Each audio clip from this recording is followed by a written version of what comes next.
ভাবুন তো, যদি এমন এক শক্তি থাকে যে শক্তির সামনে মানুষের অস্তিত্ব যেন ক্ষুদ্র ধূলিকণার মতো, যে শক্তি চাইলে সভ্যতাকে রক্ষা করতে পারে, চাইলে মুহূর্তে ধ্বংস করে দিতে পারে।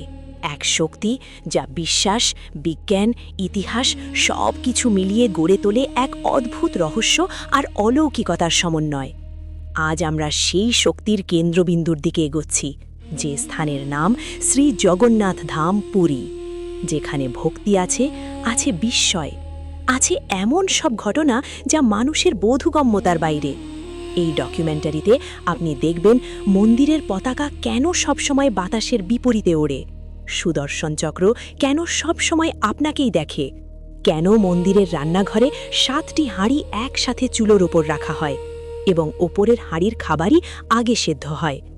আপনি শুনবেন ব্রহ্ম পদার্থের কাহিনী, যা শ্রীকৃষ্ণের হৃদয় বলে বিশ্বাস করা হয়, যা 12 বছর অন্তর নতুন প্রতিমায় স্থাপন করা হয়, সম্পূর্ণ অন্ধকারে।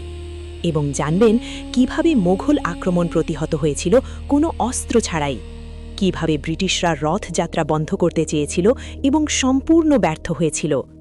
এছাড়া ভবিষ্য মালিকা নামের রহস্যময় গ্রন্থ, যেখানে লিখিত ছিল মহামারী, চক্রের কাত হওয়া, এমনকি ভবিষ্যতের প্রলয়, যা আজও মানুষ তুলনা করে। চলুন আজ আমরা যাত্রা শুরু করি এক এমন পৃথিবীতে যেখানে বিশ্বাসী পথ দেখায়। 1558 সাল। উড়িষ্যার বাতাসে ভয়, কাঁপুনি আর অজানা আতঙ্ক, কারণ এগিয়ে আসছে মুঘল বাহিনী, যার নেতৃত্বে আছে এক নিষ্ঠুর সেনাপতি, কালা পাহাড়। লোকেরা বলে তার নাম শুনলেই শিশুরাও কান্না থামিয়ে দেয়। সে মন্দির ধ্বংসে উন্মাদ, ভক্তদের প্রতি নির্মম। সেদিন তার অশ্বারোহী বাহিনী পুরীর দিকে ধেয়ে আসছিল ধূলি ধূসর ঝড়ের মতো। আকাশ ছিল জ্বলন্ত, বাতাস ভারী। মন্দিরের দিকে তাদের ধাবমান পদধ্বনি ভূমিকম্পের মতো শোনা যাচ্ছিল। কিন্তু তারা গর্ভগৃহের কাছেই পৌঁছতেই হঠাৎ যেন প্রকৃতির নিয়ম বদলে গেল। আকাশ কালো হয়ে গেল, সূর্য লুকিয়ে পড়ল, বাতাসের গতি অস্বাভাবিক হল। আর তখনই মন্দিরের ভেতর থেকে বেরোতে লাগল এক অদ্ভুত শক্তির আলো, যা কোনো দীপালোক নয়, কোনো যন্ত্রের আলো নয়, এ যেন দেবীয় প্রজ্জ্বলন। সেই আলো ধীরে ধীরে সৈন্যদের দিকে এগোতে লাগল, যেন কোনো অদৃশ্য মহাশক্তি। সৈন্যদের বুক কেঁপে উঠল, অনেকেই অজ্ঞান হয়ে পড়ল, আর যারা সচেতন ছিল তারা এমনভাবে পালালো যেন মৃত্যুর সঙ্গে দেখা হয়ে গেছে। ধ্বংসের উদ্দেশ্যে আসা ওই বাহিনী এক তলোয়ার না চালিয়ে পিছিয়ে গেল। মানুষ বলে সেদিন জগন্নাথদেব স্বয়ং ধাম রক্ষা করেছিলেন। বিজ্ঞান বলে অস্বাভাবিক আবহাওয়া। আমরা কি বলবো আপনার উপর ছেড়ে দিলাম। জগন্নাথ মন্দিরের পতাকা পৃথিবীর অন্য কোনো পতাকার মতো নয়, কারণ বাতাস যেদিকে বইবে পতাকা উড়বে তার ঠিক উল্টো দিকে, যেন প্রকৃতিকে উপেক্ষা করছে। বিজ্ঞানীরা বলেছে এটা হতে পারে স্থাপত্যের কাঠামোগত বাতাস চক্রের কারণে। কিন্তু প্রশ্নটা থেকে যায়, এত নিখুঁতভাবে প্রাচীন যুগে এটা কিভাবে সম্ভব হলো? আর পুরীর ভক্তরা বলে মন্দিরের চূড়ায় থাকা বিরাট সোনালী সুদর্শন চক্রটির ওজন প্রায় 1 টন। বিশেষত্ব হল, আপনি মন্দিরের যেদিকেই দাঁড়ান না কেন, চক্রটি মনে হবে আপনার দিকে তাকিয়ে আছে। এটা অপটিক্যাল ইলিউশন বলা যায়। কিন্তু প্রাচীন যুগে এত নিখুঁত কৌণিক হিসাব কিভাবে সম্ভব হলো? এ প্রশ্নের উত্তর বিজ্ঞান আজও দিতে পারেনি। ব্রহ্ম পদার্থ, যা শ্রীকৃষ্ণের হৃদয় বলে বিশ্বাস করা হয়, যা জ্বলে না, পড়ে না, ক্ষয় হয় না, বরং যুগে যুগে শক্তি উৎপন্ন করে। প্রতি 12 বছর অন্তর জগন্নাথ, বলরাম, সুভদ্রার পুরনো কাঠের শরীর ভেঙে নতুন কাঠের শরীর তৈরি করা হয়। কিন্তু হৃদয়, ব্রহ্ম পদার্থ, পুরনো শরীর থেকে তুলে নতুন শরীরে স্থাপন করা হয়, ঠিক মানুষের পুনর্জন্মের মতো। এই প্রক্রিয়া হয় সম্পূর্ণ অন্ধকারে, কোনো আলো নেই। পুরো পুরী শহর অন্ধকারে ঢেকে যায়। বিদ্যুৎ নিভিয়ে দেওয়া হয়। পুরোহিতদের চোখে কাপড় বাঁধা থাকে, হাতে থাকে মোটা দস্তানা, যেন তারা ব্রহ্ম পদার্থ দেখতে না পারে, অনুভবও না করতে পারে। কারণ বিশ্বাস, যদি কেউ ব্রহ্ম পদার্থ দেখে সে মরবে।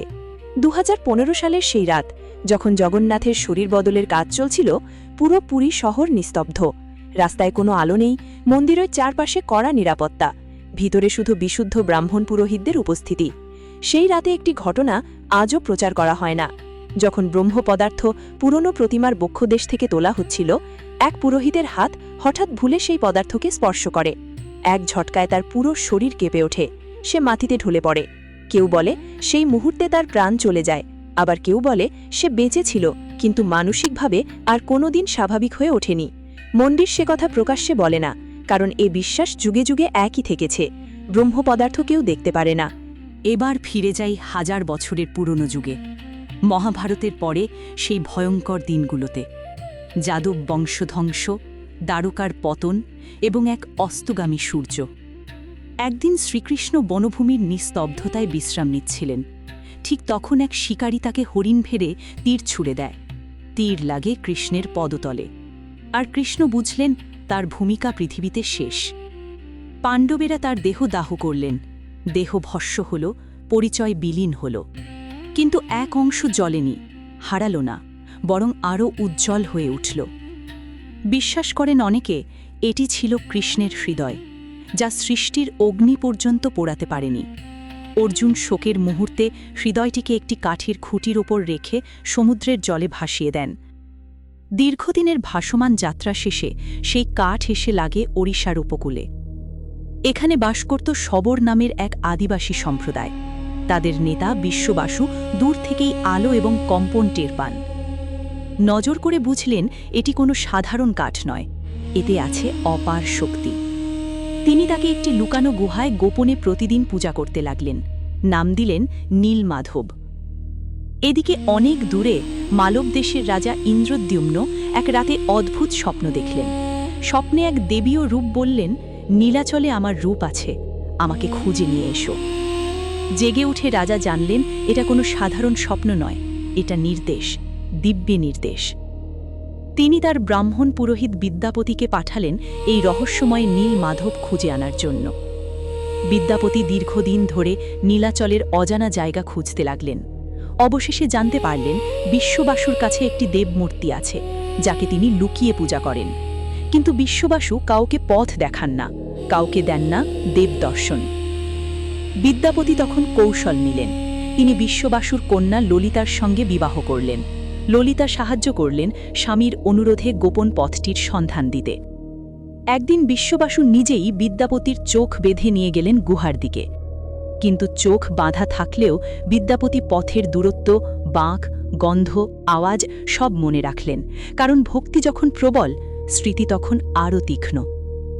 রাজা ইন্দ্রদ্যুম্ন যখন নীলমাধব পেতে গেলেন, তখন গুহা খালি, বিশ্ববাসু মূর্তিকে সরিয়ে ফেলেছেন। রাজা ভেঙে পড়লেন।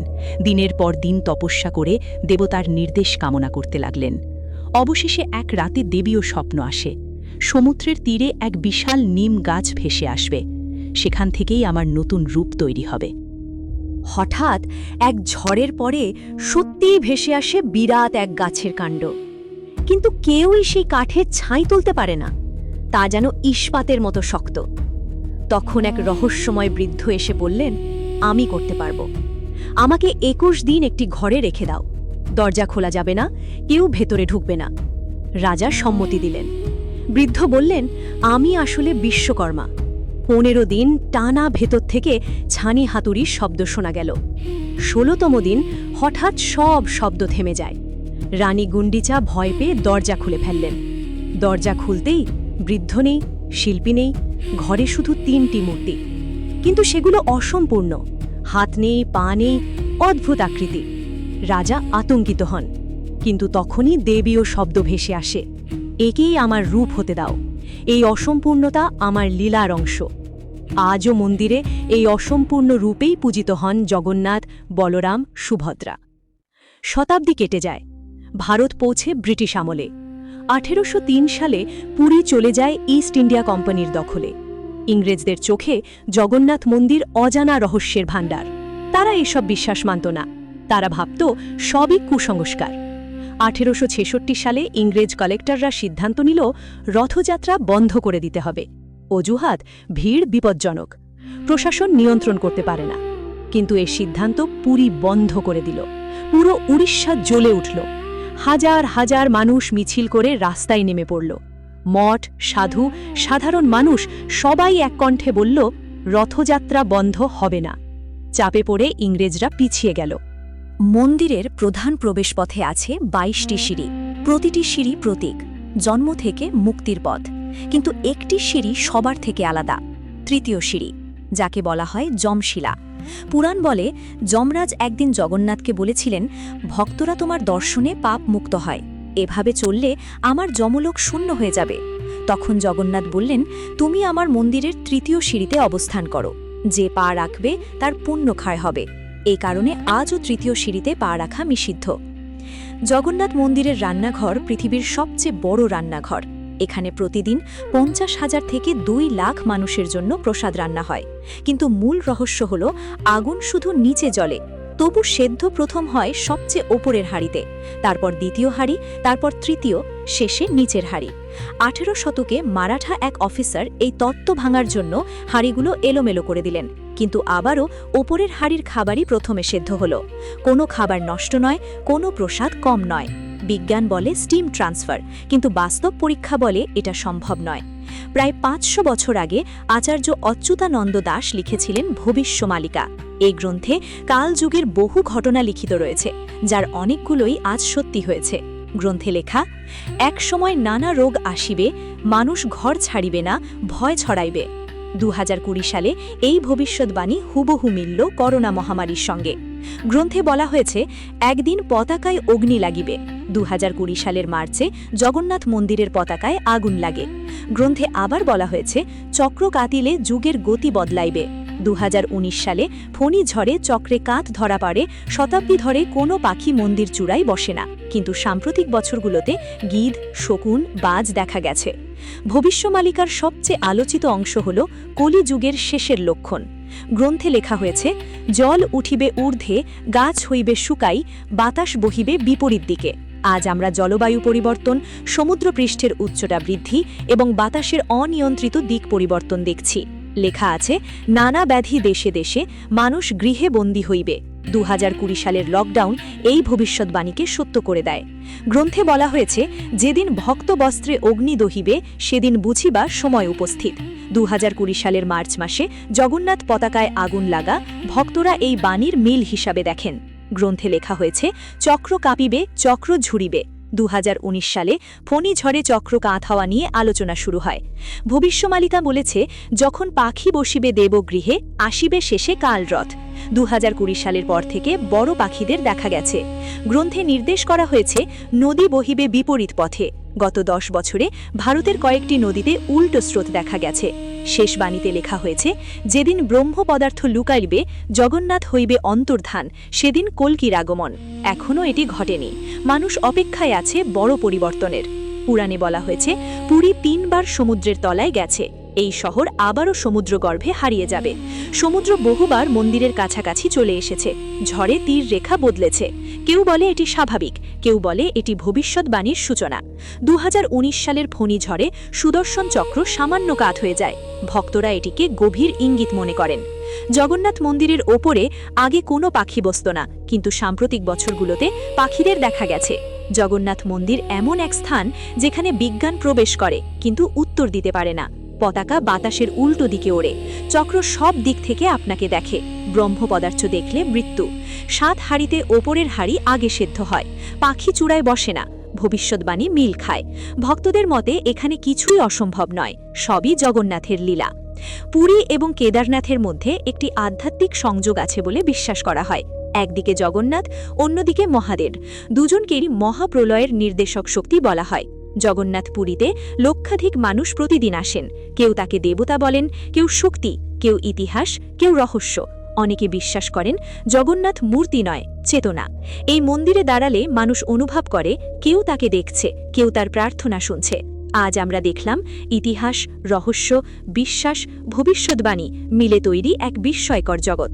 জগন্নাথ পুরী শুধু মন্দির নয়, এটি এক অনুভূতির নাম। এই যাত্রা যদি আপনার মন ছুঁয়ে থাকে, তবে এই ডকুমেন্টারি সফল। জয় জগন্নাথ।